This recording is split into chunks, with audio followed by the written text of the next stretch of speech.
अपनी खुशी दे के मैं तुझे तेरा दर्द से जुड़ जाऊं मैं। मिला जो तू यहाँ मुझे दिलाऊं मैं यकीन तुझे रहूं होके तेरा सदा बस इतना चाहता हूँ मैं।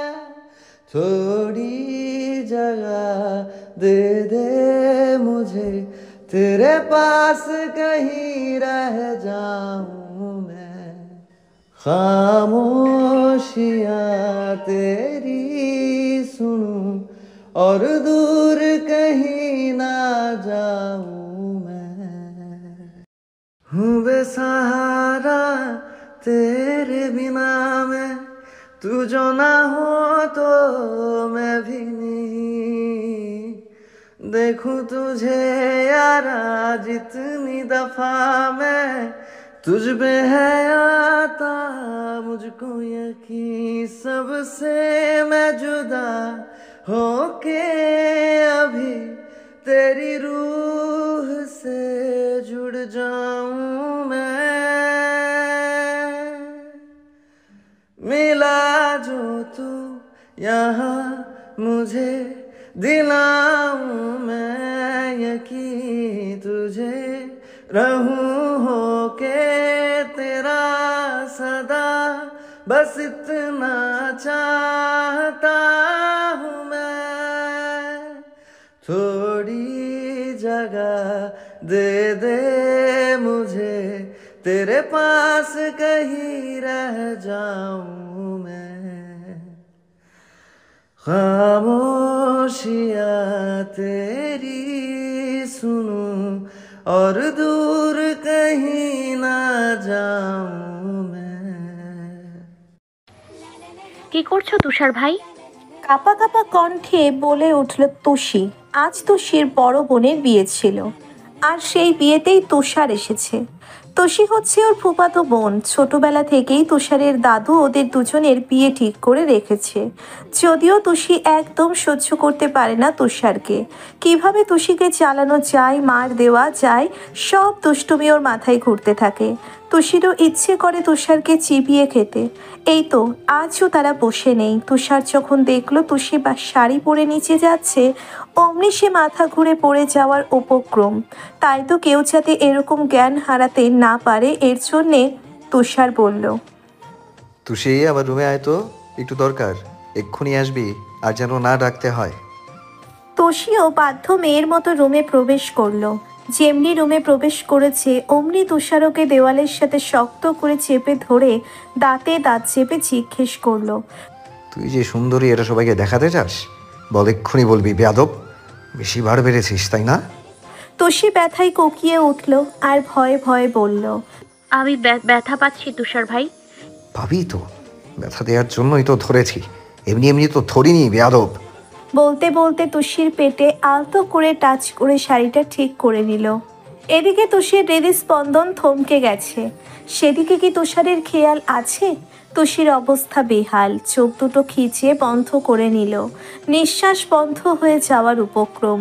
এই অবস্থা দেখে তুষার আর নিজেকে কন্ট্রোল করতে পারল না। অমনি আস্তে আস্তে তুষির অধরে নিজের অধরের সাথে মিলিয়ে নিবে।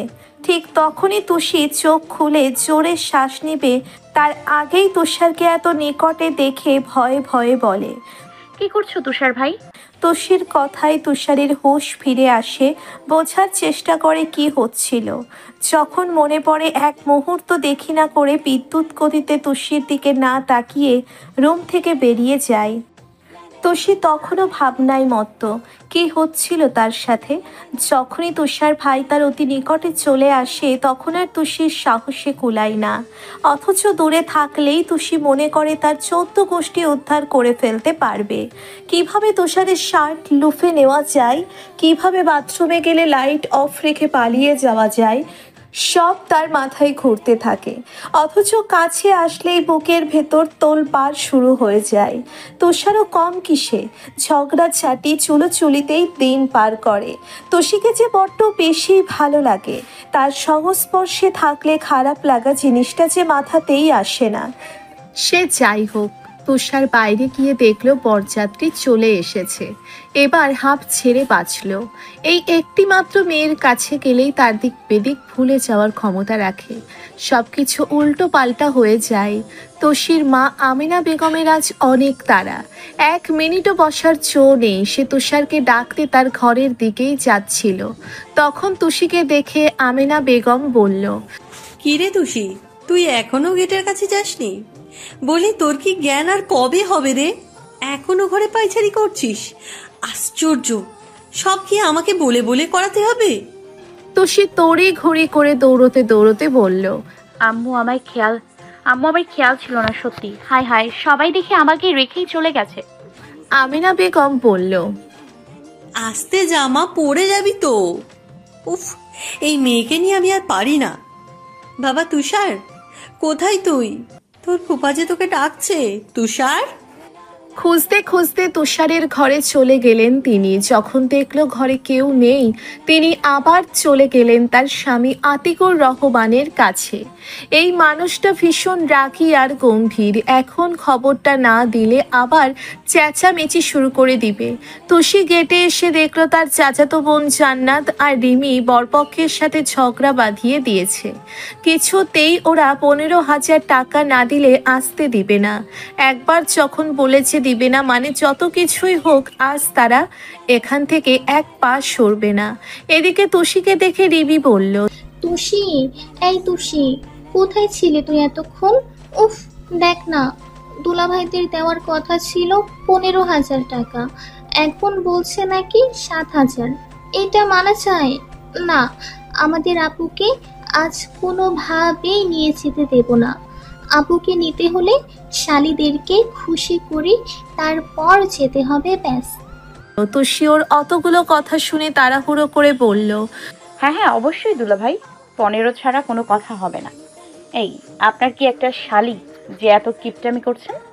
আপনার কি একটা শালি যে এত কিপটামি করছেন? সুন্দর মতো টাকা দিয়ে ভেতরে প্রবেশ করেন। মাই ডিয়ার দুলাভাই, আপনার প্রেয়সী আপনার জন্য অধিক আগ্রহে যে বসে আছে। যত আগে টাকা দেবেন ততই আগে বউ পাবেন।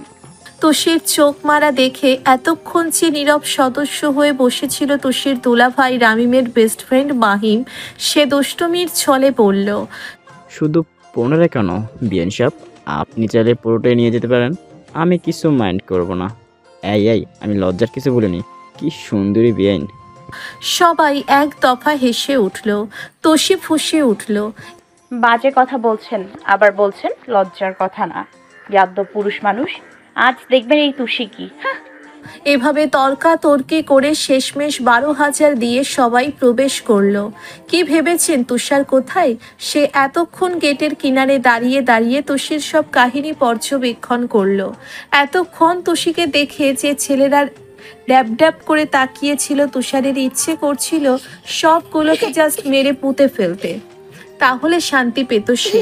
তুষি মাত্রই প্যান্ডেলের কাছে যাচ্ছিল তখনই তুষার হ্যাচকা টানে তাকে পর্দার আড়ালে নিয়ে আসলো আর রাগে ফুঁসতে ফুঁসতে বলল, তুষির বাচ্চা, তুই গাইতে গেলি কেন? আমি কি যেতে বলেছি? এত সাহস দেখাস? আসলে আমারই ভুল হয়েছে, তখন তোকে ঘরে বন্দি করে রেখে আসিনি তাই। তুষি ভয় পাওয়ার ভান ধরে বলে, ও বাবা, হায় হায়, আমি ভয়ে শেষ। ইয়া আল্লাহ, আমি তো জ্ঞান হারিয়ে ফেলেছি। দেখো, এই সমস্যা কি তোমার? হ্যাঁ, আমি কি তোমার বিয়ে করা বউ যে যখন ইচ্ছে তখন গায়ে হাত দাও? আগে বিয়ে হবে, তারপর অধিকার দেখাবে, না হলে হাত কেটে দিব, শয়তান। এ কথা শুনে তুষারের রাগ তড়িৎ গতিতে আকাশ ছুঁয়ে গেল। তাই সে আরেকটা হাতও নিজের দখলে নিয়ে গেল, তুষির পিঠের সাথে চেপে ধরে দাঁতে দাঁত চেপে বলল, কি বললি তুই? অধিকার? এখন আমার কথা তোর বিরক্ত লাগে? তাহলে বল, কার কথা মধুর মতো লাগে? ওই ভাইয়ার বন্ধুর? বল, এখন মুখে কথা নেই কেন? একদম জ্যান্ত কবর দিয়ে দিব। অন্য কারোর কথা মনে তো দূর, মুখে আনলেই তুই শেষ। তোষি তুষারের সাথে না পেরে কাঁদো কাঁদো গলায় শুধালো। তুষার ভাই, ছেড়ে দাও তুষার ভাই, আর এমন বলবো না, আর কারোর সামনে যাব না। এই দেখো আমি রুমে যাচ্ছি, আর বের হব না। সত্যি তো? হ্যাঁ হ্যাঁ, 3টা। ওকে, 1 মিনিটের মধ্যে তুই আমার সামনে থেকে যা। তাই বলে ছেড়ে দিল তুষিকে। তুষিও যেন হাঁপ ছেড়ে বাঁচল। ছাড়া পেয়ে আর ডান বামে না তাকিয়ে দিল ভো দৌড় একদম প্যান্ডেলের ভেতর। এখন আর তুষিকে পাই না। ওই বেকুব পুরুষের ভয়ে আজকের মতো মজা কোনোভাবেই মিস করার মেয়ে তুষি না। কিভাবে বোকা বানাতে হয় তুষি তা ভালো করেই জানে। আর তা যদি হয় তার তুষার ভাই। হাসতে হাসতে সে বরপক্ষের বসার জায়গায় চলে গেল। আর তুষার এদিকে তুষির চালাকি বুঝতে পেরে নিজের উপর নিচেই 101 গালি দিল। গালি দিলেও যে আর কিছু করার নেই এখন, তবে পরে সে দেখে নেবে আর বোঝাবে তুষার কি জিনিস। এদিকে তুষি জান্নাত আর রিমি ছেলেপক্ষ থেকে আসা দুলাভাইয়ের ভাই বন্ধুদের একদম নাকানি চুবানি খাইয়ে ছেড়েছে। স্পেশাল মরিচের শরবত, লবণের চা আর ঝাল পান, এইসব দেখে তুষি আর কোনো বোন হেসে কুটি কুটি হয়ে গেছে। তুষি যে একটা বিচ্ছু তার বোঝার বাকি নেই। তবে বোন আন্টিদের সাথে খুব ভদ্র মেয়ের মতো ভাব করে নিয়েছে। এসব তুষার খুব নিখুঁত ভঙ্গিতে পরখ করে গেছে। আর রামিমের বন্ধুদের উপর রেগে মনে মনে বলছে, শালা ছ্যাঁচড়া মেয়ে দেখলেই লুতুপুতু শুরু হয়ে যায়, তাই না? শালা দোয়া করি তোর যাতে রানু মণ্ডলের মতো বউ জোটে, তখন বুঝবি অন্যের বউয়ের দিকে নজর দিলে শাস্তি কতটা ভয়াবহ। সমস্ত নিয়ম পালন করে তুষির বোন তানহাকে বিদায় দেওয়া হলো। যাওয়ার সময় মা বাবা ছোট্ট বোনটিকে জড়িয়ে ধরে সে কি কান্না। একটি মেয়েই জানে এই সময়টা কতটা কষ্টের। তুষির অবিরত কান্না করেই যাচ্ছে। সবাই চলে যাওয়ার পর মেয়ের বাড়ির কাছের কয়েকজন আত্মীয় স্বজন থেকে গেল, আর বাকিরা চলে গেল। তবে বলে গেল কালকে আবার চলে আসবে। তাদের বাসা কাছে বলে তুষির বাবা আপত্তি করলেন না। রাতের খাবার খেয়ে যার মতো রেস্ট নেওয়ার জন্য চলে গেছে। তুষি আর চাচাতো 2 বোন একসাথে থাকবে আজ রাত 11টায় সবাই ঘুমোতে গেল। সারা দিনের ক্লান্তিতে শুয়ে পড়ার সাথে সাথে সবাই যখন ঘুমিয়ে পড়েছে তখন তুষার পা টিপে টিপে তুষির রুমে প্রবেশ করে। যে দেখে এলোমেলো হয়ে ঘুমিয়ে আছে তুষি।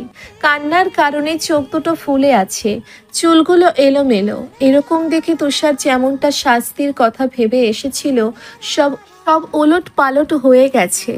সব ভাবনা একপাশে ফেলে তুষির এমন মায়া মুখখানা দেখে ভারী মায়া হচ্ছিল। এক দৃষ্টিতে তাকিয়ে থেকে ভাবতে ভাবতে তুষির খুব নিকটে চলে আসলো। তারপর প্রথমে ললাটে আর নাকে আলতো স্পর্শ করে নাকে নাক ঘষে দেওয়ার ফলে তুষি একটু নড়ে চড়ে উঠল। তুষার আর একটুও দেরি না করে তৃপ্তির হাসি দিয়ে বেরিয়ে গেল। এই মেয়েটিকে একদিন তার নামে লিখে নিবে ভাবলেই তার মুখে হাসি ফুটে ওঠে। এদিকে তুষির এহেন স্পর্শে ঘুম ভেঙে গেল। সে বোঝার চেষ্টা করছে এটা স্বপ্ন ছিল নাকি বাস্তব। সারাদিন তুষার ভাইয়ের সাথে থেকে থেকে তার মতো তুষিরও কি মাথা তবে খারাপ হয়ে গেল? এসব ভাবতে ভাবতে একসময় সে ঘুমিয়ে পড়ল। প্রতিদিনের মতো আজও প্রকৃতির নিয়মে রাত শেষে দিন শুরু হয়েছে। সূর্য মামা উঁকি দিচ্ছে।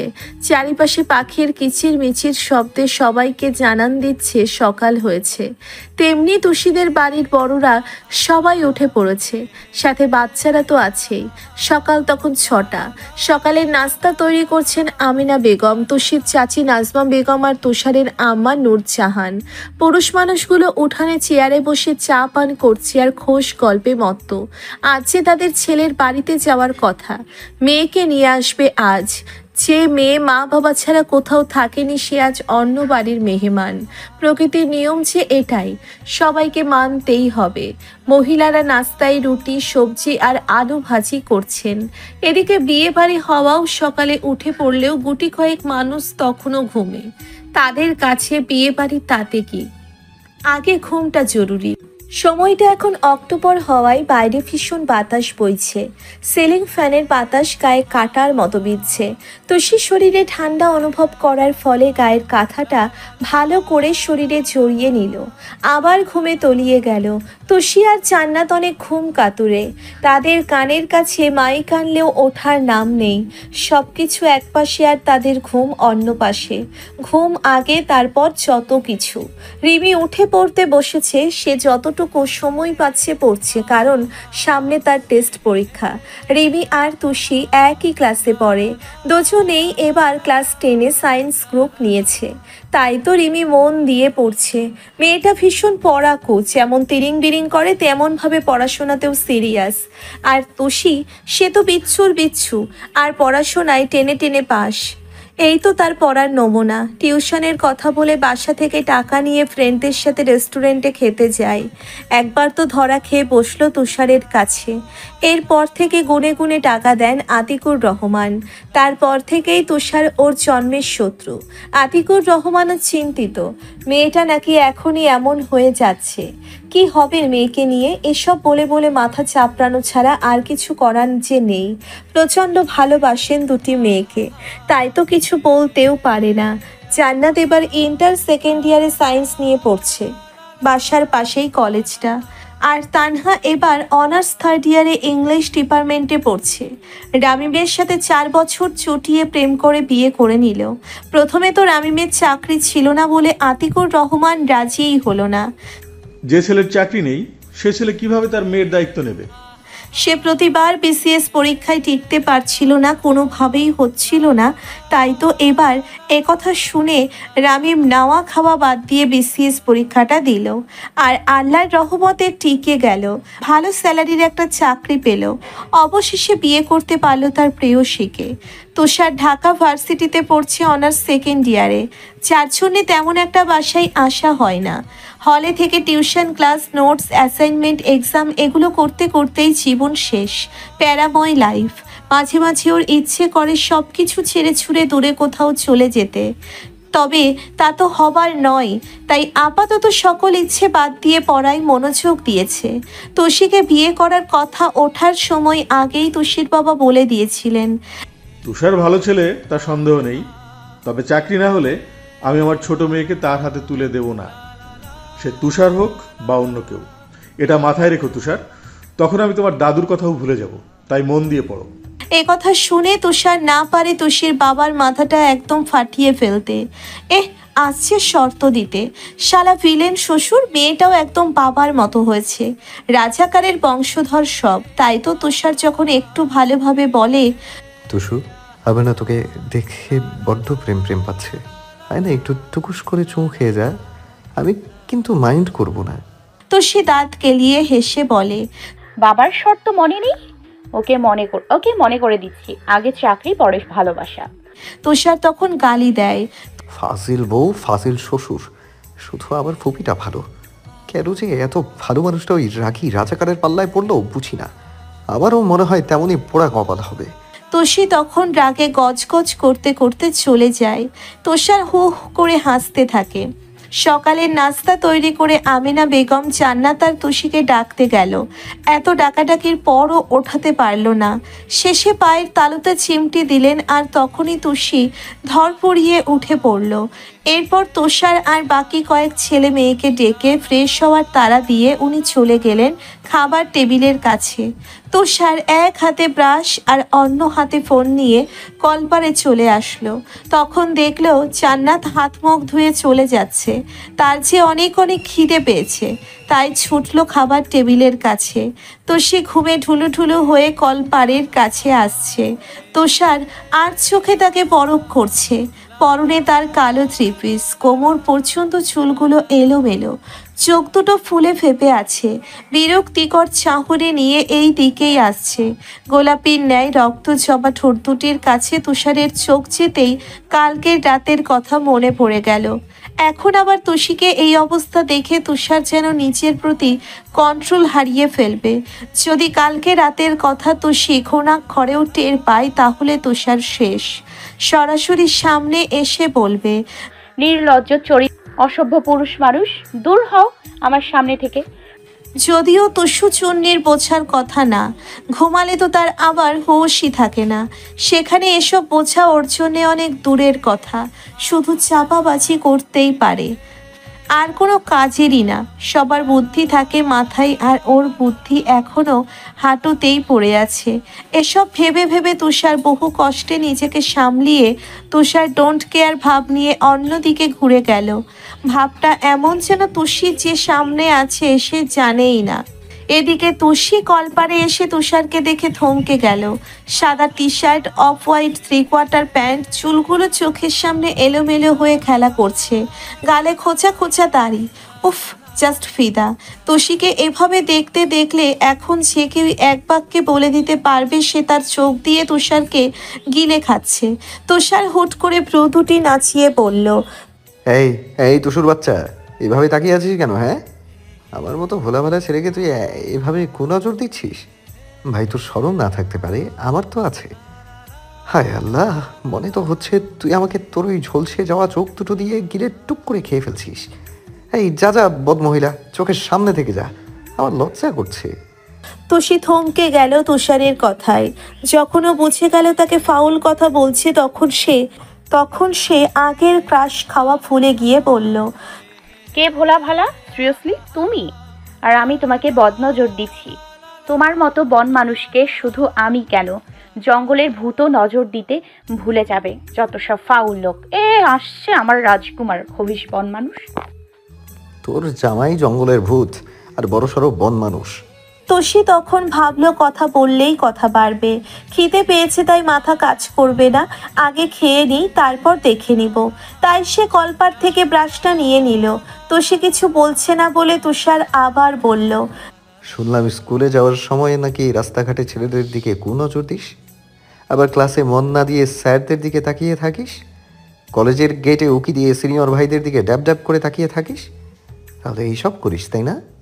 আচ্ছা, তোর পড়াশোনা করতে ভালো লাগে না? সোজাসুজি বলবি তো। ঠিক আছে, ফুপিকে বলে বিয়ের ডেটটা পাকা করছি। না না, আমি তোর মতো গবর গণেশকে বিয়ে করব না। কোথায় তুই ফেলটুস আর কোথায় আমি একজন ঢাবিয়ান। তোর জন্য পাশের পাড়ার কাশেম পাগলই পারফেক্ট। কি বলিস তুসু বেবি? তুষি একথা শুনে ভীষণ রেগে গেল। রাগে গজগজ করতে করতে তুষারের কাছে এসে টি শার্ট একদম শক্ত করে চেপে ধরে বলল, কি বললি তুই? আবার বল। তুই আজ আর বলতে পারল না, তার আগেই তুষার তার মুখ থেকে ব্রাশটা বের করে তুষির মুখের ভেতর ঢুকিয়ে দিল। তুষি কাঁদো কাঁদো হয়ে শার্ট ছেড়ে দূরে চলে যাবে, তখন খপ করে ওর হাত ধরে ফেলল। একদম দেখার মতো হয়েছে তুষির চেহারা। তুষির ঠোঁট কামড়ে হেসে বলে, এটা হচ্ছে তোর 5 বছরের সিনিয়রকে তুই বলার শাস্তি। আমার রাগিনীকে কিভাবে শান্ত করা যায় তা আমি খুব ভালো করে জানি। আর তুই আমার মুখের সামনে এভাবে তেড়ে আসলি কেন? মুখের ভেতরে যে গন্ধ নিয়ে ঘুরিস কেউ আগে তোকে বলেনি? হ্যাঁ, ছি, ওয়াক, কি গন্ধ তোর মুখে!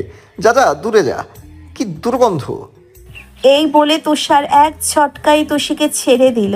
তুষি রাগে দুঃখে কান্না করে দিয়েছে, ইচ্ছে করছে 2 হাত পা ছড়িয়ে মাটিতে বসে ভ্যা ভ্যা করে কান্না করতে। তুষার মুখ ধুয়ে চলে গেল। তখনই আমিনা বেগমের ডাক ভেসে আসলো, তাই তুষি কান্না বন্ধ করে কুলকুচি করলো।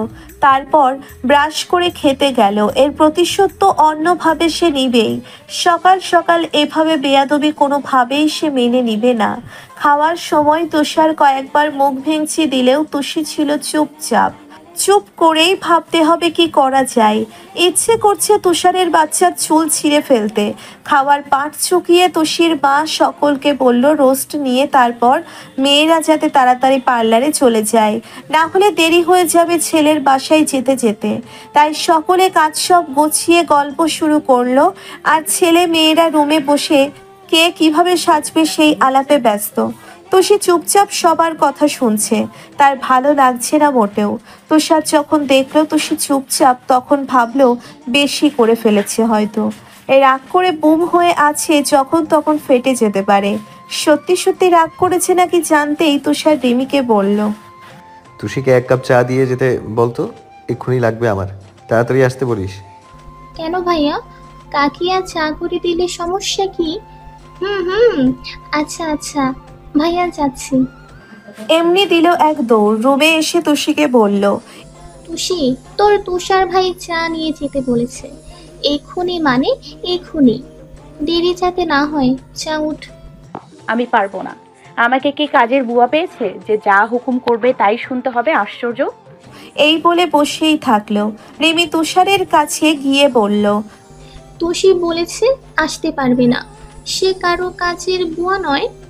তুষার এ কথা শুনে নিজেই গেল তুষির রুমে আর ডাকলো। তুষি, চা আনতে হবে না, কথা আছে, বের হ। তখন তুষির মাথায় একটা দুষ্টু বুদ্ধি খেলা করলো, বলল, আচ্ছা রুমে যাও, আমি আসছি। ঠিক আছে, 5 মিনিট। তুষার যাওয়ার পর তুষি রান্নাঘরে যেয়ে গ্যাসে পানি গরম দিল। এরপর 5টা মরিচ সেই পানিতে দিয়ে নিল। পানি গরম হওয়ার পর স্পেশাল চা বানিয়ে তুষারের রুমে গেল। তুষার তখন বিছানায় বসে আছে। তুষিকে চা নিয়ে আসতে দেখে খানিকটা অবাক হলেও প্রকাশ করলো না। তুষি বলল, এই নাও চা। চায়ের কথা পরে, আগে বল, রাগ করে আছিস?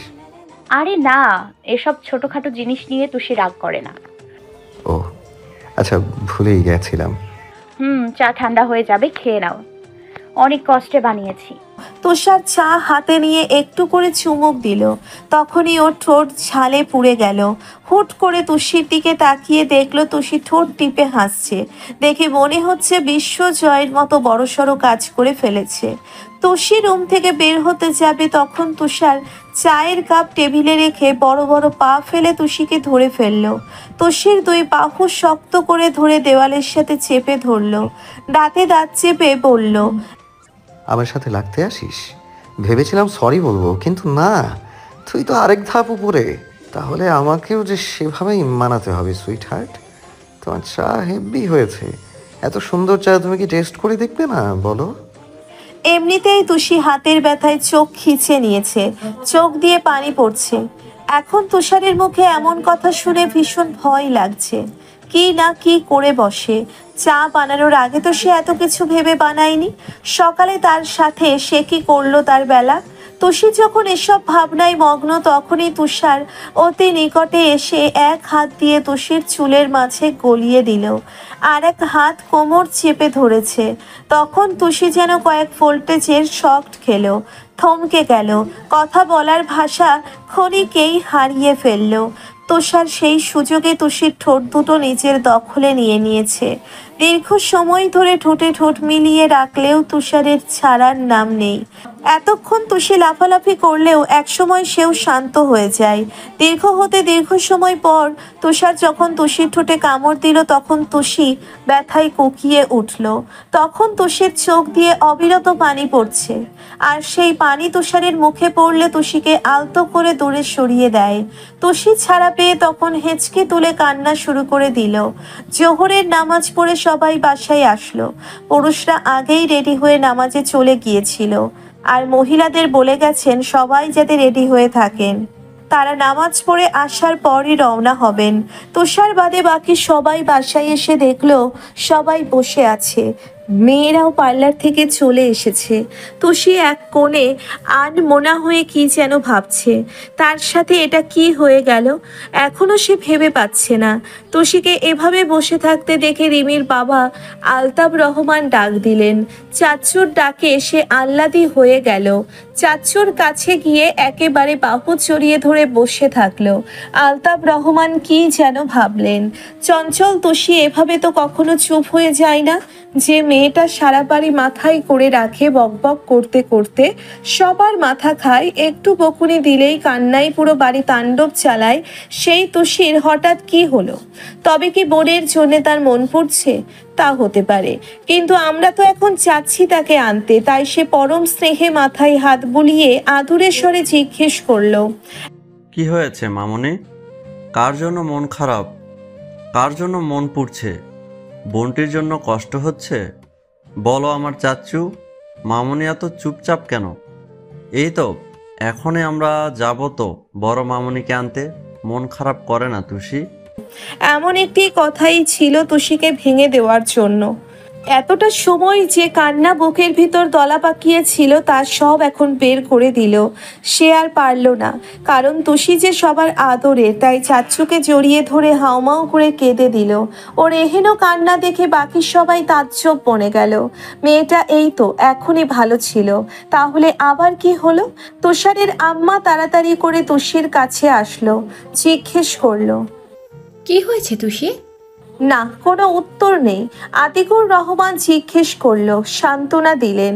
তারপরও কান্না থামতে না দেখে তারা নিজেরাই ভেবে দিল বোনের জন্যে মন খারাপ। তুষিও অনেকক্ষণ কান্না করে আস্তে আস্তে কান্না থামালো। তাই সবাই সিদ্ধান্ত নিল এবার যাওয়া যাক। তুষি আজ পার্পেল কালারের লেহেঙ্গা পরেছে, যেটা সে খুব শখ করে বোনের বিয়ের জন্য কিনেছিল। তবুও আজ তার মন খারাপ, ভালো লাগছে না কিছু। কিভাবে পারলো ওইভাবে ঝুমুচ্ছি, ভাবতেও ঘৃণা লাগছে। ওই আস্ত ফাজিলটাকে মেরে ফেলতে ইচ্ছে করছে, হাত নিষ্পিস করছে। আজ তার একটাই শাস্তি, সারাদিন কথা বলবে না ওই জঙ্গলি ভূতের সাথে। যদিও তুষির পক্ষে এটা খুবই কষ্টকর, কথা না বললে তুষির মনে হয় পেট ফেটে চুপসে যাওয়া বেলুনের মতো হয়ে যাবে। রেমি আর জান্নাত কালো লেহেঙ্গা পরেছে। রেমির গায়ের রং উজ্জ্বল শ্যামলা হওয়ায় ভীষণ সুন্দর লাগছে, আর জান্নাত তো নজর কাড়া সুন্দর। ডাগর ডাগর চোখ, ঘন চুল, একদম মায়াবী। তিনজন একই সাথে বের হলো বড়দের সাথে। ওই ঘটনার পর তুষি তুষারের ঘর থেকে চলে এসেছিল। এরপর আর একবারের জন্যেও তুষারকে বাসায় দেখেনি। অবশ্য তুষিও এটাই চেয়েছিল। এখনো তাকে দেখা যাচ্ছে না। ঢাকা চলে গেল নাকি? গেলে যাক, তাহলেই তো বেশ ভালো হবে। এসব ভাবতে ভাবতে গাড়িতে উঠতে যাবে, তখনই ভূত দেখার মতো চমকে গেল। তুষার ড্রাইভিং সিটে বসে আছে আর এক দৃষ্টিতে ফোন দেখছে। তুষির চোখ সামনে থাকা মেরুন রঙের পাঞ্জাবির ছেলেকে দেখে থমকে গেল। চুলগুলো জেল দিয়ে সুন্দর করে পেছনে সেট করে রেখেছে, আর পারফিউম, সে তো মাতাল করা ঘ্রাণ। তুষি মনে মনে বলছে, কেন তুষার ভাই, কেন কেন তুমি এই পারফিউম দিতে গেলে? এমনিতেই তো ফেসে গেছিস সেই কয়েক বছর আগেই। এখন কি আবার ডুবিয়ে মারতে চাও? এখন কি আবার ডুবিয়ে মারতে চাইছো? এ কি যন্ত্রণা! বুকের ভেতর তো ঝড় বয়ে যাচ্ছে তুষার ভাই। না, এ অন্যায়। তুমি এই পারফিউমটা না দিলেও পারতে। তুষি ভেবেও নিয়েছে বাসায় যেভাবেই হোক পারফিউমটা লুফে নিতে হবে। তুষার এই পর্যন্ত যতগুলো পারফিউম কিনেছে তার অর্ধেকটাই তুষি নিজের দখলে নিয়ে ফেলেছে। শুধু কি তাই, টি শার্ট পর্যন্তও বাদ রাখেনি। এই নিয়ে কম ঝগড়া চুল টানাটানি হয়নি। তুষার তো ওর নাম পর্যন্ত দিয়ে ফেলেছে তুষু চুন্নি। তুষি এসব শুনে তুষারের আর কোনো কিছু নিবে না বলে মনস্থির করে। তবে এই মনস্থ ততক্ষণ পর্যন্তই থাকে যতক্ষণ না তুষার নতুন টি শার্ট না কিনে আনে। রাতে টি শার্ট পরে যখন ঘুমায় তখন তুষির মনে হয় তুষার ওর পাশেই আছে। এই যে এত কিছু যে অনুভব করে, কখনো মুখ ফুটে বলতে পারে না। বললেই ওই জঙ্গলি ভূত যখন তখন মজা নিতে আসবে। রিমির থাপ্পড়ে তুষির হিস ফেরে। দেখে সবাই গাড়িতে উঠে পড়েছে। এরপর সেও উঠে পড়ে। তুষার ড্রাইভ করার সময় লুকিং গ্লাসটা তুষির দিকে ঘুরিয়ে দেয়। দেখে হালকা মেকআপে তুষিকে অপসরার মতো লাগছে। খোলা চুলগুলো সারা মুখে খেলা করছে। চুলের উপর তুষারের ভীষণ হিংসে হলো। স্থির হয়ে বসার ফলে তুষির গলার মাঝের তিলটা বেশ ভালো করেই তুষারের চোখে পড়ল। ইচ্ছে করছে লাল করে দিতে, তাই সে চোখ সরিয়ে নেয়। লেহেঙ্গাটা মনে হয় ওর জন্যেই বানানো হয়েছিল, গায়ের সাথে মিশে আছে। তুষারেরও সাহস হয়নি ওর সামনে যেতে, তাই তো এত পালাই। তবে এভাবে তুষিকে দেখে চোখ ফেরাতে পারলো না। হয়তো লুকিয়ে দেখছে, তবুও মন তো ঠান্ডা হচ্ছে। ইচ্ছে করছে সারা জীবন নিজের কাছে রেখে দিই আর বলি, তুষি এদিকে আয় তো। শোন, তোর একটাই কাজ, সারাক্ষণ আমার সামনে বসে থাকা, আর আমি তোকে দেখেই যাব। এ দেখা কখনো শেষ হবে না। তার বলা হলো কই। ভাবনার মাঝেই তুষির চোখ গেল লুকিং গ্লাসে। দুজনের চোখাচোখি হতেই তুষি দেখলো একজোড়া চোখ তাকে খুব পরম যত্নে পরখ করে যাচ্ছে। তুষি চোখ নামিয়ে ফেললেও তুষার আগের ন্যায় চেয়েই থাকলো। তুষি লজ্জা পেলেও বুঝতে দিল না, বরং দুটো ভ্রু কুঁচকে তাকিয়ে মনে মনে বলে উঠল, নির্লজ্জ বেহার মতো কিভাবে তাকিয়ে আছে দেখো। আবার আমাকে বলে আমি নাকি চোখ দিয়ে গিলে খাই। অসভ্য! যত দোষ সব তুষির, আর সে শুদ্ধ পুরুষ। তাই সে জানালার বাইরে তাকিয়ে রইল পুরো রাস্তা। ওই নেশাতুর চোখের দিকে তাকানোর সাধ্যি তুষির এখনো হয়নি। চোখে চোখ রাখতে গেলেও ভীষণ সাহসের প্রয়োজন হতে হয়। সামনে যতই সাহস দেখাক না কেন, ভেতরে ভেতরে ভীষণ ভয় পায়। তুষারের কাছে আসাটাই যে সব সাহস শেষ করে দেয়। পৌঁছে গেল তালুকদার বাড়ি। রামিম সবাইকে ভেতরে নিয়ে আসলো। সেখানেই সব ব্যস্ততা করা হয়েছে। তুষি দেখলো তানহা তাদের দেখে কাছে চলে আসছে।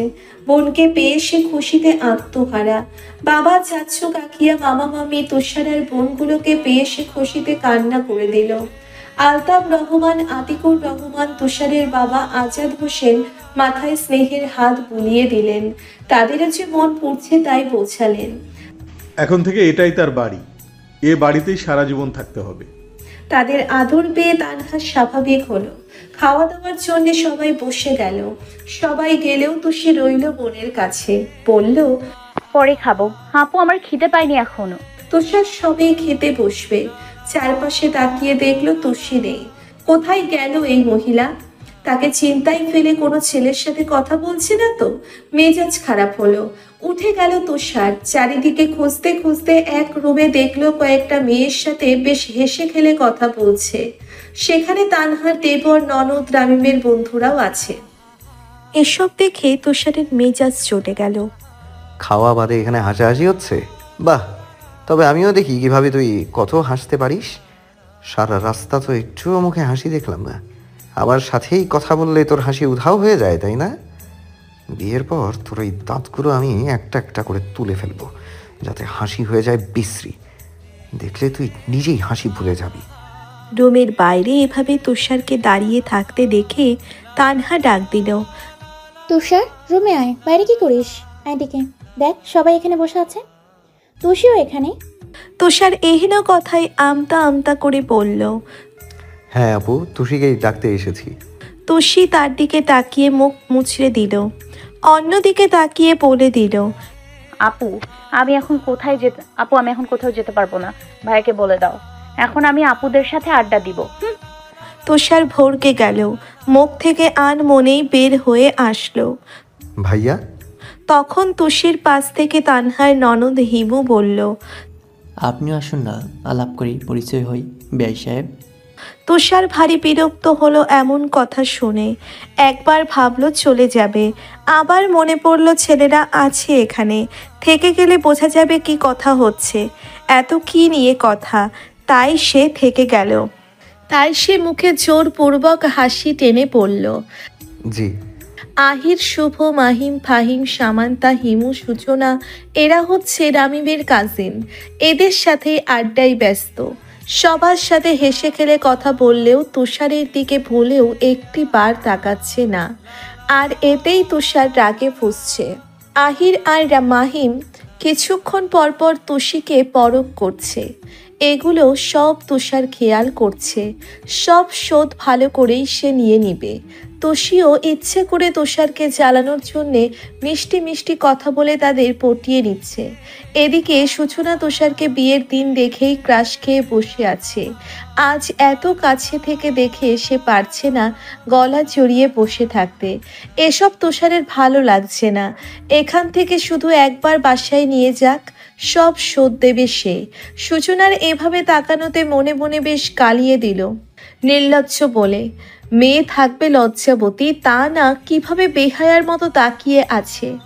এক পর্যায়ে তুষার তানহাকে বলে, আপু, আমাকে ফুপা পাঠিয়েছে। সকাল থেকে তুষির নাকি বমি হচ্ছে আর পেটটাও একটু খারাপ, তাই তো ভয়ে ভয়ে খেতে যাচ্ছে না। কিন্তু দেখো, খিদে পেয়ে মুখটা কেমন শুকিয়ে গেছে। এই সবাই হাই হাই করলো। বলল, সে কি কথা, এর জন্য খাওয়া বন্ধ করে দিবে? না না, যাও, আগে খেয়ে আসো, তারপর যত গল্প। মাহিম বলল, চলো চলো, আমিও যাই।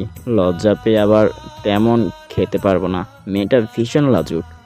তুষার তড়ি ঘড়ি করে পড়ল, দাদা, আপনার কষ্ট করে যেতে হবে না, আমি নিয়ে যাব। ওখানে সবাই অপেক্ষা করছে আমাদের জন্য। শুভও তখন বলল, তুমি যাও তো, খেয়ে নাও, আমি ওষুধ এনে দিচ্ছি। দেখবে একদম পেট টাইট হয়ে গেছে, আর বাথরুমে দৌড়াতে হবে না। সবাই শুভর কথা শুনে হাসলো। তুষারও বেশ মজা পেল তুষিকে পচাতে পেরে। তুষি তাজ্জব বনে গেল, হা করে তাকিয়ে থেকে রেগে গেল, বলল, একদম বাজে কথা বলবে না তুষার ভাই, একদম মেরে ফেলবো। তানহা বলল, তুষি চুপ কর, এটা বেয়াদবি হচ্ছে। তুষার কিছু বলে না বলে বেশি বার বেড়েছিস। তুষি ওর বলছি, যা ওর সাথে, খেয়ে তারপর আসবি আমার কাছে, তার আগে যেন না দেখি। তুষার আশকারা পেয়ে খুশি হলো, বলল, জি আপু, তোমার বোনকে একটু আদব কায়দা শিখিও, নাহলে কিন্তু আমি খুব ভালো করে শিখিয়ে দেব, তখন সব ঠিক ভালো শিখে যাবে। এই চল, আয় আমার সাথে। হাত ধরে টানতে টানতে খাবার টেবিলের কাছে নিয়ে আসলো, নিজের হাতে বেড়ে দিয়ে বলল, এবার খা। তুষিকে তাই বলে নিয়ে নিচের প্লেটে খাওয়া শুরু করলো। যখন দেখলো তুষি আগের মতোই বসে আছে, তাই সে দুষ্টুমির ছলে বলল, খাচ্ছিস না কেন? ও বুঝেছি, আমার হাতে খেতে ইচ্ছে হচ্ছে তাই তো, আচ্ছা আয় খাইয়েই দিচ্ছি। এই বলে এক লোকমা তুষির দিকে বাড়িয়ে দিল। তুষি রেগে তাকিয়ে হাত ধুয়ে নিজেই খেয়ে নিল। যে করেই হোক সে এই বেয়াদবের সাথে কথা বলবে না, তর্ক করবে না। সন্ধ্যা হয়ে আসছে বলে আতিকুর রহমান তাড়া দিলেন। সবার কাছে বিদায় নিয়ে তানহা গাড়িতে উঠে বসল। রিমি, জান্নাত আর তুষিও মাহিমদের সাথে আজ অনেক মজা করেছে। বিয়ের দিন যেমন খোল খাইয়েছিল, তেমনি তুষি ভেবেছিল হয়তো তারাও আজকে ওদের সাথে মজা নেবে, কিন্তু না, কোনো কিছুই ঘটেনি। দুপুরে তুষির ওই ইচ্ছে করে মাহিম শুভর সাথে মজা করার ফলে তুষারও ভাবলো এবার তুষিকে একটু জ্বালিয়ে মারবে, তাই তুষার ও সূচনা সাথে বেশ ভাব করে নিয়েছে। সূচনা একটু ছটফটে মেয়ে, তুষারের দিকে ওভাবে তাকিয়ে থাকতে দেখে সে যা বোঝার বুঝে গিয়েছিল, তাই তুষার নিজেই একটু কথা বলতে গিয়েছিল। অমনি সেও খুশিতে গদগদ হয়ে আলাপ শুরু করে দিয়েছিল।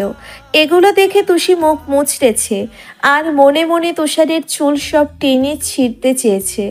আসার সময় সূচনা ইনিয়ে বিনিয়ে তুষারের নাম্বারটাও নিয়েছে। তুষিকে রাগানোর জন্যেই তো এত কিছু করা, তার না হলে কখনো তুষার অন্য কোনো মেয়ের সাথে কথাই বলে না। হাতে গোনা দু একটা মেয়ে বান্ধবী আছে, এই তো, এগুলো ছোটবেলার বান্ধবী, এখন তেমন যোগাযোগও নেই। তবে ওরা সবাই তুষির কথা আগে থেকেই জানে।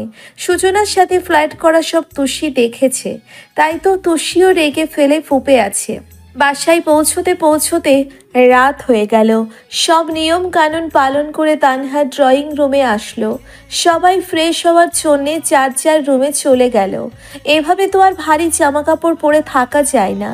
তুষিও তাই ঠিক করলো ভারী লেহেঙ্গা চেঞ্জ করে টি শার্ট আর প্লাজো পরে লম্বা একটা ঘুম দিবে। জানি করে রাতে খেতেও ইচ্ছে করছে না, ক্লান্ত লাগছে। এসব ভেবে যখনই সে কাপড় নিয়ে বাথরুমে প্রবেশ করবে তখনই কে যেন রুমে প্রবেশ করলো। তুষি পেছনে তাকিয়ে তুষারকে দেখে ভীষণ অবাক হলো। তার মধ্যে ছিটকিনি আটকে দিচ্ছে। মুহূর্তেই চোখ মুখ কুঁচকে গেল তার। তুষার সামনে ঘুরে তুষিকে ওড়নাবিহীন দেখে ভড়কে যায়। অপ্রস্তুত হয়ে পেছন ঘুরে বলল, ওড়না ছাড়া বসে আছিস কেন? সচকিত হয় সে, নিজের দিকে তাকিয়ে ভেবা চেকা খায়। তড়িঘড়ি করে বিছানা থেকে ওড়না নিয়ে গায়ে জড়ালো। সে কি জানতো এই জঙ্গলি ভূত এখানে আসবে? তুষারের সামনে গিয়ে বলল, আমার রুমে কি করছো? তুষার সামনে ঘুরে তাকায় তুষির দিকে। সারা দিনের জার্নিতে মুখটা ছোট হয়ে গেছে, চুলগুলো এলোমেলো। সে কপাল কুঁচকে তুষির নিকটে আসলো। তুষির বুক ধরপড় করে ওঠে। হঠাৎ চোখে পড়ল তুষারের হাতের দিকে। শুকনো ঢোক গিলে বলল, তোমার হাতে কি তুষার ভাই? তুষারের হুঁশ ফেরে। অধর বাঁকিয়ে হেসে তুষিকে কিছু বুঝতে না দিয়েই চুলের মুঠি টেনে ধরল। হাতের গ্লাস রাখলো পাশের টেবিলে। তুষি ব্যথায় মৃদু চিৎকার করে ওঠে। অসহায় হয়ে তাকালো তুষারের পানে। তুষার গ্লাস নিয়ে ওর মুখের সামনে ধরে বলল, আমাকে দেখিয়ে দেখিয়ে ছেলেদের সাথে হেসে কথা বলা, ইগনোর করিস আমায়? এত সাহস? ওই ফাহিম না ফাজিল, তার সাথে এত কিসের কথা? খুব বার বেড়েছিস আজ উচিত শিক্ষা দিব, সারা জীবন মনে থাকবে। আমাকে কেন সবসময় জ্বালাবি? এবার তুই জ্বলে পুড়ে মর। কথা শেষ করেই তুষির মুখের ভিতর লবণাক্ত পানি ঢেলে দিতে চায়। তুষি ভয়ে দিক বিদিক শূন্য হয়ে পড়ে। কোনো কিছু না ভেবেই তুষারের হাত থেকে জোরে ধাক্কা দিয়ে গ্লাস মেঝেতে ফেলে দেয়। কাঁচের গ্লাসটি তৎক্ষণাৎ ফ্লোরে পড়ে খণ্ড বিখণ্ড হয়ে যায়। তুষারের হাত ছাড়ানোর চেষ্টা করলে শক্ত করে চেপে ধরে চুল হেসে বলল, আমার সাথে লাগতে আসিস? তুষি চোখ গরম করে রক্তচক্ষু হয়ে বলল, হ্যাঁ অসভ্য তুষার ভাই, কাল সবাইকে বলে দিব। তুষার চোরে টেনে ধরতেই ব্যথায় কুকিয়ে ওঠে তুষি। চোখ দিয়ে অজান্তেই পানি এসে পড়ল। এক আকাশ পরিমাণ ঘৃণা জন্মালো তুষির মনে। লোকটা সব সময় তাকে জ্বালায়, এক বিন্দুও শান্তিতে থাকতে দেয় না। এবার ছাড়া পেলে কখনোই কথা বলবে না সে। তুষি হাতের নখ ইচ্ছে করেই ডাবিয়ে দেয় তুষারের হাতে। ব্যথা পেয়ে রাগের মাথায় তুষার বলল, অসভ্যের কি দেখলি? কাল থেকে আমার সামনে আসবি না। ওই ছেলেগুলোর গা ঘেঁষে থাক, দূরে থাকবি তুই, নয়তো কিছু একটা করে বসবো। যতই তুষার বলুক দূরে থাকবি, আসলেই কি তুষার নিজেই দূরে থাকতে পারবে? তুষিকে না দেখলে সে নিজেই তো উন্মাদ হয়ে যায়, সব কিছু বিষাক্ত লাগে। এই যে সারাদিন ক্লাস টিউশন করিয়ে ঢাকা থেকে টাঙ্গাইল এতটা পথ জার্নি করে আসে, এসব কার জন্য? তুষির জন্যেই তো তার মনটা টাঙ্গাইলে পড়ে থাকে। 15 দিন পার হয়ে গেল, ঢাকা যে আর মন টিকে না। মনে হয় টাঙ্গাইল কি যেন ওর আছে, সেটা তুষারকে ডাকছে। তুষার চুল ছেড়ে এগিয়ে যায় তুষির মুখের কাছে। হঠাৎই তুষির কোমরে চেপে ধরায় বুকের ভিতরটা টনটন করে ওঠে। তার মধ্যে তুষারের শরীরে বৃষ্টি ঘামের গন্ধ। দুহাতে তার বুকের পাটায় ধাক্কা দিয়ে সরাতে চাইলে আরও ঘনিষ্ঠ হয় তুষার। ভয়ে আঁটোসাঁটো হয়ে ভয়ার্থ চোখে তাকায়। গা গুলিয়ে আসছে তার। কম্পিত কণ্ঠে বলল, দূরে যাও তুষার ভাই, বমি পাচ্ছে আমার। কর বমি। তুষার হ্যাচকা টানে আরও কাছে আনে। তুষির গলা শুকিয়ে কাঠ। কিছু বলার জন্যে মুখ খুলতেই গড় গড়িয়ে বমি করে দিল তুষারের উপর। হঠাৎ আক্রমণে চমকালো তুষার, চট করে ছেড়ে দূরে দাঁড়ায়। ততক্ষণে গা ভাসিয়ে বমি করেছে তুষি।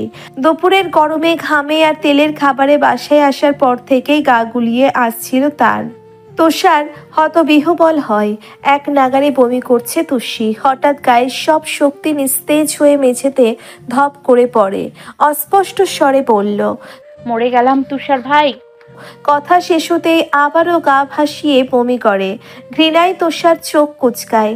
হঠাৎ তুষির শরীরের বল ছেড়ে দিয়ে সেখানেই শুয়ে পড়ল। তুষার দৌড়ে যায়, মুখ তুলে গালে আলতো থাপ্পড় মেরে বলে, তুষি কথা বল, কি হলো? ভীষণ কষ্ট হচ্ছে? কোনো জবাব না পেয়ে শেষে ওয়াশরুমে নিয়ে যায় পাঁজা কোলে করে। শাওয়ারের নিচে শুয়ে ভাবতে কি করা যায়। কেন আসলো তুষির রুমে? এসবের জন্যে সে দোষী। আস্তে আস্তে তুষির শরীর গরম হতে দেখে সে ভয় পেল। চট করে তুষারের গায়ের পাঞ্জাবি খুলে শাওয়ার নিল ভালো করে। তুষির মুখ পরিষ্কার করে মুখটা কেমন নিস্তেজ হয়ে আছে। এরপর বাইরে এসে দেখলেও বমি লেগে ফ্লোর নষ্ট হয়ে আছে। উপায় না পেয়ে আজ নিজেই বমির জায়গা সব পরিষ্কার করলো তুষার। এরপর ফোন করে জান্নাতকে কল করলো। এপাশে জান্নাত কিছু বলার আগেই তুষার বলল, তাড়াতাড়ি তুই তুষির রুমে আয়, আর আমার রুম থেকে টি শার্ট আর ট্রাউজার নিয়ে আসবি। তাড়াতাড়ি চলে আয়, রাখলাম। এই বলে তুষার ফোন রেখে দিল। জান্নাত হুড়মুড় করে রুমে প্রবেশ করলো। এখানে এসে জান্নাত দেখলো তুষার প্রাণহীন চোখে দাঁড়িয়ে আছে। এভাবে তুষারকে দেখে ভীষণ অবাক হলো। তবুও না বুঝতে দিয়ে জিজ্ঞেস করলো, কি হয়েছে তুষার ভাইয়া? তুমি তুষির রুমে, আর তুষি বা কোথায়? সব ঠিক আছে তো? তুষার জান্নাতের হাত থেকে কাপড় নিল। জান্নাতের এহেন কথায় তেমন বার্তা দিল না। পরে বলছি সব, আগে শোন, তুষি বাথরুমে আছে, তুই এখন গিয়ে ওকে চেঞ্জ করে দিয়ে আয়। চেঞ্জ করা শেষ হলে আমাকে রাখবি, যা এখন দ্রুত, মনে হচ্ছে জ্বর হবে। জান্নাত তুষারের উপর ভীষণ চটে গেল, রাগে ফুঁসে উঠল। মেয়েটা একটু ভালো থাকলেই এই তুষার চালানোর জন্য উঠে পড়ে লাগে। তাই সে বলল, কেন? তুমি ওর সাথে আবার কি করেছো? আগে আমাকে বলবে, তারপর আমি যাব। সবসময় এত সাপে নেউলের মতো ঝগড়া লেগেই থাকে কেন তোমাদের? মিলে থাকতে পারো না? ওই ছোট মেয়েটার সাথে কিভাবে পারো এসব করতে? তুষারের মেজাজ বিগড়ে গেল, বিরক্ত হয়ে বলল, ছোট? কে ছোট? এসব ফাউল কথা বাদ দিয়ে তুই কি যাবি? জান্নাত নাছর বান্দা। কি হয়েছে? না শুনে সে যাবে না। তুষার শেষে উপায় না পেয়ে সব বলে দিল। এসব শুনে তুষারের উপর এক রাশ ঘৃণা জন্মালে রাগে ফুঁসতে ফুঁসতে বাথরুমে গিয়ে তুষিকে চেঞ্জ করে দিল। জ্বরে গায়ে হাতও দেওয়া যাচ্ছে না, মুখটা কি নিষ্পাপ দেখাচ্ছে। কিভাবে পারলো সে এতখানি মেয়েটার সাথে এমন করতে? মায়াও হলো না? তুষিকে কখনো সে চাচাতো বোন ভাবেনি। রিমির মতো সেও তার আর এক বোন। সারাদিন সে জান্নাতের সাথেই বকবক করতে থাকে। রিমি বিরক্ত হয়ে চলে গেলেও জান্নাত আর তুষি দুজনেই বকবক করে বাড়ি মাথায় তোলে। এগুলো যে জান্নাতের ভীষণ ভালো লাগে। এখন আর কাকিয়াকে এখন সে কি জবাব দেবে? জান্নাত তুষারকে ডাক দিল, বলল, তুষার ভাইয়া, তাড়াতাড়ি নিচে চলো। আর এবার থেকে বাচ্চামো একটু কম কম করো। রাগের মাথায় মানুষ একজন আরেকজনকে খুন করতে দ্বিধাবোধ করে না। রাগ কমালেই দেখবে নিজের অজান্তে কোনো ভুল হবে না। তুষার কখনো কারো উপদেশ শোনে না। এসব শুনে ইচ্ছে করলো কয়েক ঘা বসিয়ে দিতে, তবে এখন হজম করা ছাড়া কোনো উপায় নেই। স্বীকার না করতে চাইলেও এটাই সত্যি। আসলেই সে অতিরিক্ত বাড়াবাড়ি রকমের দাঁড় করিয়ে রেখেছেন। এবার উঠে যা, আমি ওকে নিয়ে আসছি। তুষি জ্বরের জন্য চুপটি করে বিছানার সাথে লেপ্টে রইল। চোখটাও ভালো করে খুলতে পারছে না। হঠাৎ হাওয়ায় ভয়াবহ জ্বর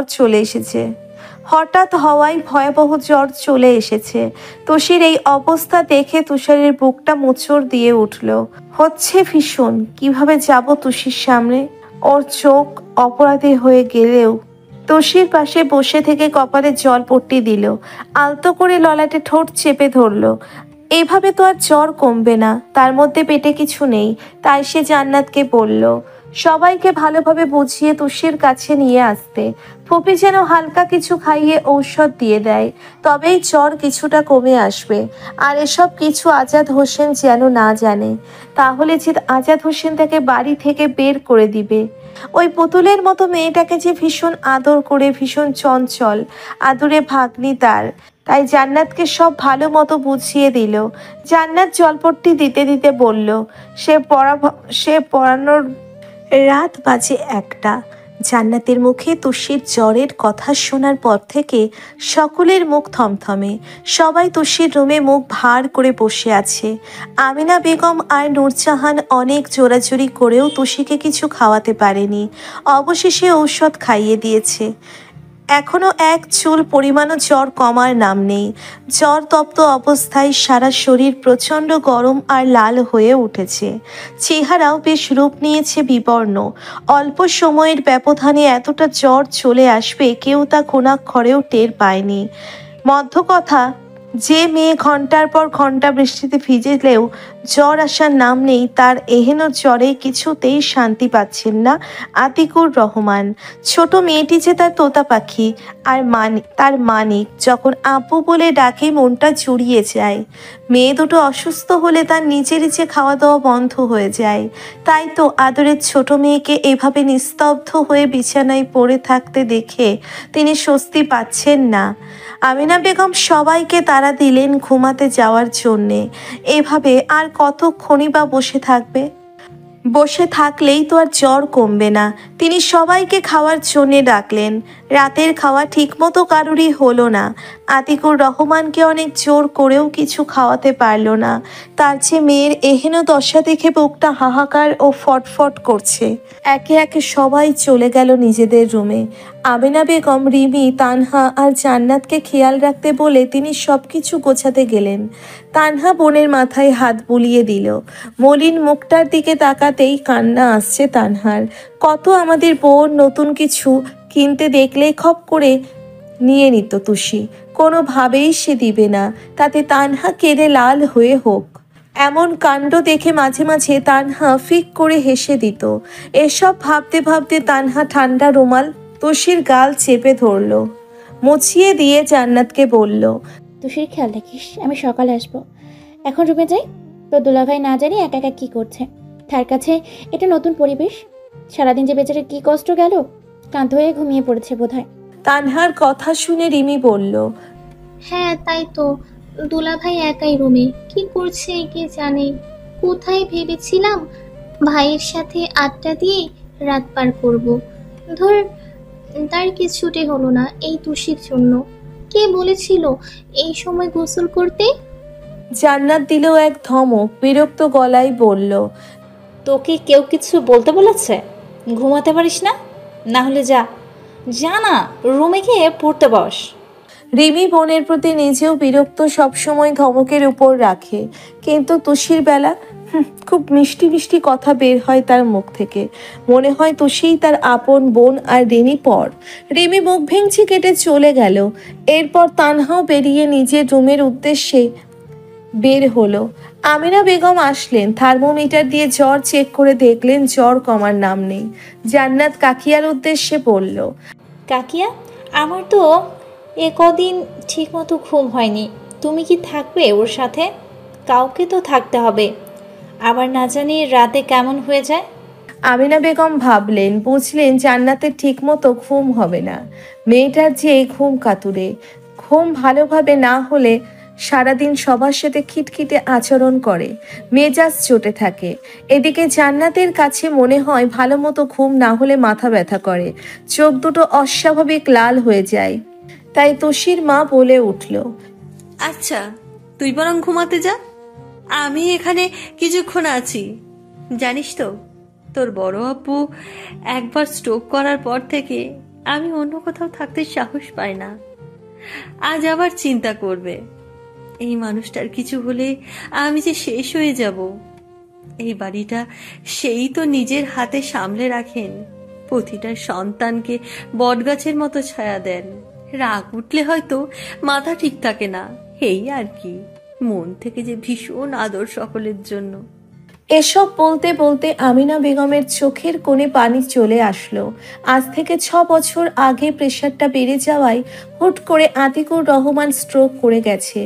দিশেহারা হয়ে যায় আমিনা বেগম। তুষির বাবার ডান পাশটা অবশ হয়ে গিয়েছিল। এরপর ভালো ডাক্তারের চিকিৎসা, আমিনা বেগমের সেবা যত্নে আল্লাহর রহমতে খানিকটা সুস্থ হয়। এখনও প্রেশারের ঠিকমতো ঔষধ খেতে হয়। তখন কিছু হয়ে গেলে একা হাতে কিভাবে কি করতো আমিনা বেগম?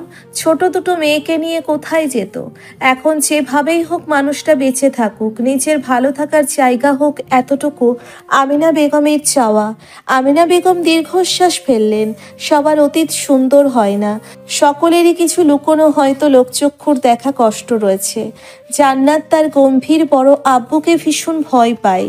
কেন পায় সে নিজেও জানে না। তবে ঈদ হোক বা যে কোনো অনুষ্ঠান নিজেই সবার জন্যে জামা কাপড় কিনে নিয়ে আসবেন, এটা সেই ছোটবেলা থেকেই জান্নাত দেখে আসছে। তার নিজের আব্বুও যে এরকম, ভাইয়ের থেকেই শিখেছে কিভাবে মিলে থাকতে হয়।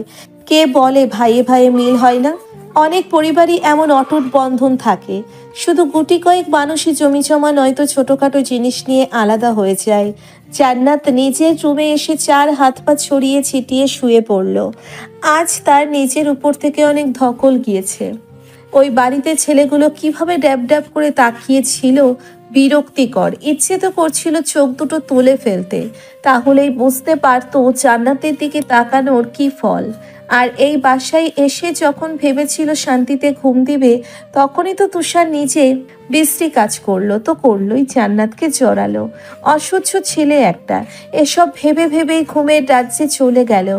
অনেকক্ষণ পড়াশোনা শেষ করে তুষির ঘরের দিকে গেল রিমি। তাকে আমেনা বেগম ঘুমানোর আগেই বলে রেখেছে তুষির সাথে আজ রাত থাকতে, তাই সে রাজিও হয়েছে। রিমি ঘরে এসে লাইটটা অফ করে দিল।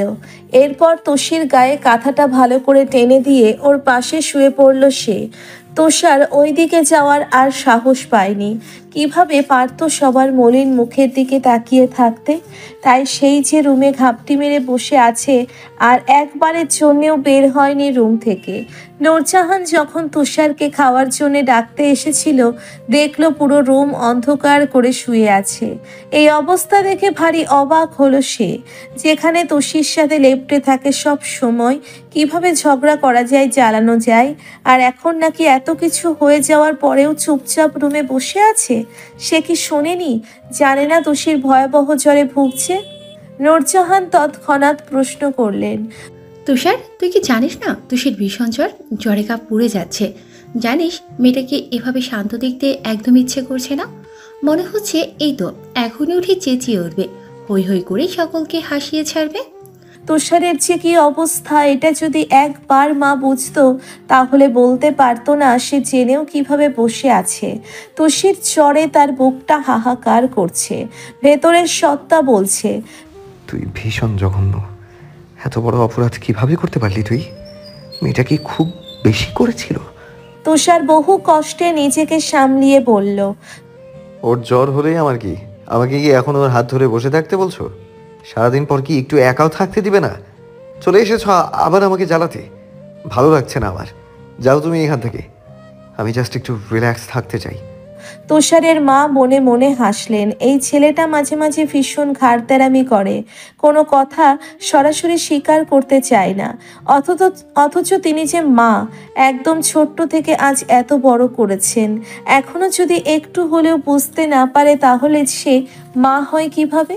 তিনি একটু হলেও বুঝতে পারলেন তুষির জন্যই তার ছেলের মন ভীষণ খারাপ। যতই কাছে থাকলে খোঁচাখুচি করুক, দুজন দুজনের থেকে দূরে থাকলেই বোঝা যায় একজন আরেকজনকে কতটা চায়। ছেলের মাথায় হাত বুলিয়ে আদরের স্বরে বলে, আচ্ছা বাবা, আর কিছু বলবো না আমি। তবে কিছু খেয়ে তারপর না হয় তোর মন যা চায় তাই কর। আমি তোর মা, অল্প হলেও ছেলের মন পড়তে জানি। আয় বাবা, কিছু খেয়ে যা, আমি খাইয়ে দেব। মা, আমার এখন কিচ্ছু খেতে ইচ্ছে করছে না। প্লিজ মা, আমি এখন ঘুমাবো। তুমি গিয়ে শুয়ে পড়ো, যাও। আর তর্ক করো না, ভালো লাগছে না। কয়েকবার বলার পরও যখন তুষার উঠল না, তখন সে হার মেনে বেরিয়ে চলে আসলো নিজের ঘরে। তুষার যতই বলুক ঘুমাবো, আসলেই কি সে ঘুমাতে পারবে? বিছানায় অনেক সময় এপাশ ওপাশ করে ব্যালকনিতে এসে দাঁড়িয়ে রাতের আকাশের দিকে তাকিয়ে দীর্ঘশ্বাস ফেলল। এসবে যে জ্বর চলে আসবে কোনো মতেই বুঝতে পারেনি। ছোটবেলা থেকেই চঞ্চল তুষির প্রেমে পড়ে গিয়েছিল সে। তখন সদ্য কিশোরে পা দিয়েছে মাত্র। ভালোবাসা কি বোঝেনি ঠিক, তবে অনুভব করত তুষি দূরে গেলেই তার হাঁসফাঁস লাগে, সব বিরক্ত লাগে, বাসায় মন বসে না। অথচ যখন তুষি তার বাসায় থাকে এক মুহূর্ত খারাপ লাগা দূর হয়ে যায়। খোঁচাখুচি মারামারি এসব করতে করতে কখন যে তুষি চুন্নিকে ভালোবেসে ফেলেছে নিজেও বুঝতে পারেনি। ঝগড়ার আড়ালে ভালোবাসাটা অনুভব করতে পারেনি দুজনের মধ্যে কেউই। অতীত ভাবতে ভাবতে এ পর্যন্ত অনেকবার ভেবেছে তুষিকে একবার দেখে আসবে। শেষে মনকে কোনোভাবে শান্ত করতে না পেরে সিদ্ধান্ত নিল এবার সে যাবেই। রাত তখন 4টের ঘরে। পা টিপে টিপে চারপাশে সচেতন দৃষ্টি নিয়ে তুষির রুমের দিকে পা বাড়ালো। যদি দরজা বন্ধ থাকে 2-3 বার নক করে দেখবে, খুলে দিলে যাবে, নয়তো নিচের রুমে চলে যেতে হবে। একেবারে দরজার কাছে এসে থামলো। আজ দরজা ভেরানোই ছিল, কারণ আমিনা বেগম বলেছে রাতে ঘুম ভাঙলে মেয়েটার জ্বর কমলো নাকি দেখতে আসবে। আস্তে করে রুমে প্রবেশ করলো। ফোনের ফ্ল্যাশ দিয়ে হোসিন তুষির দিকে এগোতে থাকলো। দেখলো রিমি ঘুমিয়ে আছে পাশে। তুষির দিকে ফোনের আধো আধো আলোয় তুষির গৌরবর্ণের মুখটা যেন দেখা যাচ্ছে। সেদিকেই দৃষ্টি আটকে গেল তুষারের। কি সুন্দর মুখশ্রীর মধ্যে দৃষ্টি নিবদ্ধ হয়ে আছে, সেটি তুষার প্রকাশ করতে পারছে না। ধীরে ধীরে পাশে এসে বসে তুষার।